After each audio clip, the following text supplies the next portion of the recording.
What's poppin', dogs? Mr. Allen here with some solving of logarithmic equations in this video. And for these two examples, we are going to need to use some properties of logs. So we got to solve each equation, and we got to check for extraneous solutions. Why? Because there's domain restrictions for log functions. You can't take the log of 0 or negative numbers, so our argument must be positive in the end. What's inside the log needs to be positive in the end. All right. So first one here. I've got subtraction. I got log base 4, log base 4. I got equals 1. Okay. How can I get rid of these logs? Well, how about this? First, I have subtraction with the same basis. I can condense this into one log. Subtraction condenses to division. So I would have log base 4 of x plus 6 over x plus 2 equals 1. Okay, cool, dope.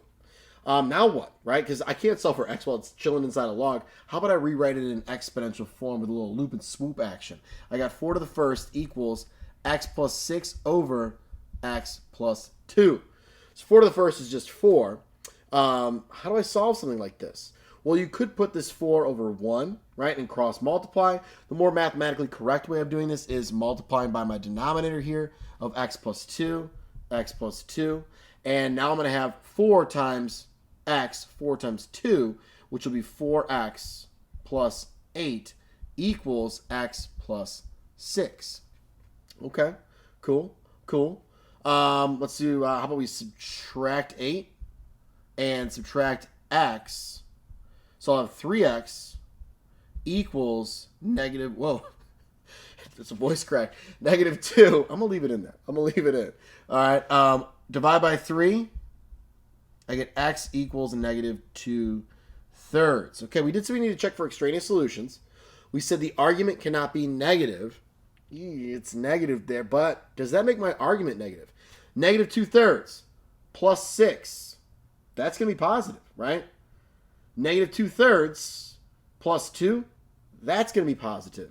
So both of my arguments are positive, which means this should work out. Probably need a little calculator to actually plug it all in and make sure it's all good, but it'll be good, okay? The main thing you're looking for when you're checking for extraneous solutions is, will my argument be negative?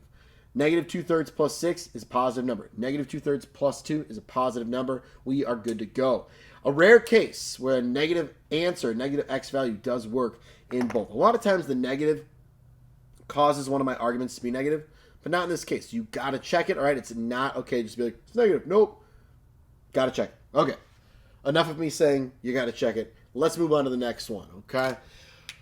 Ooh, natural log, a little LN, logarithmic natural. That's at least what my AP calculus teacher told me in high school as to why it was LN and not NL.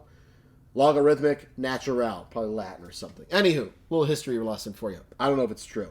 Natural log of x squared minus 3x minus natural log of 2 equals natural log of x plus 3. A lot of times when you just have a single thing there, single numbers, an x, whatever, we won't put parentheses around it. But if there is some kind of like a addition, subtraction, some kind of operation, we'll throw parentheses around the argument. But I think it's implied that it's just 2 chilling in the natural log.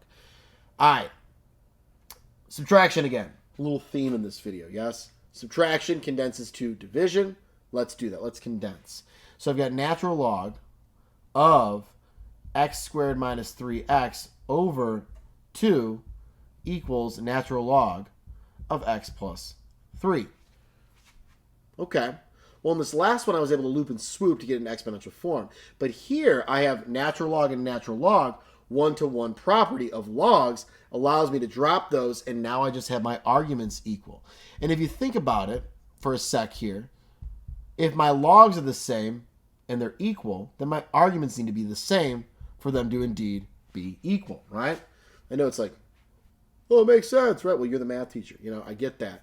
But we break these things down. This is the same, so this should be the same. Cool? We could not use the one-to-one property originally because it was 2 logs to 1 log. There is no 2-to-1 property here in logs, just 1-to-1. Moving on. Now we have ourselves an ugly-looking situation, a fraction. Although fraction's my second favorite F word. First favorite F word is factoring. We're going to get rid of the fraction, okay? So we're going to multiply by 2 on each side. There we go. So that's going to be gone. And I got x squared minus 3x equals, let's distribute that in. I get 2x plus 6. Hopefully we can see that 2 there. It was a little close to the edge. We're okay. All right, cool. Got the screen on my watch. Now I got, ooh. We were just talking about my second favorite F word, fraction. Now we about to talk about my favorite F word, factoring. Okay, so let's set this thing equal to 0. Minus 2x, minus 6, minus 2x, minus 6. Those are gone. I got x squared minus 5x minus 6 equals 0. Oh boy, what factors? What factors? What are we going to do here for our factors? What multiplies to negative 6 adds to negative 5? That's going to be x minus 6, x plus 1. Yes, fantastic. All right, so this is going to be x equals 6. This will be x equals negative 1. Run out of room, so I didn't set them equal and do the whole math thing.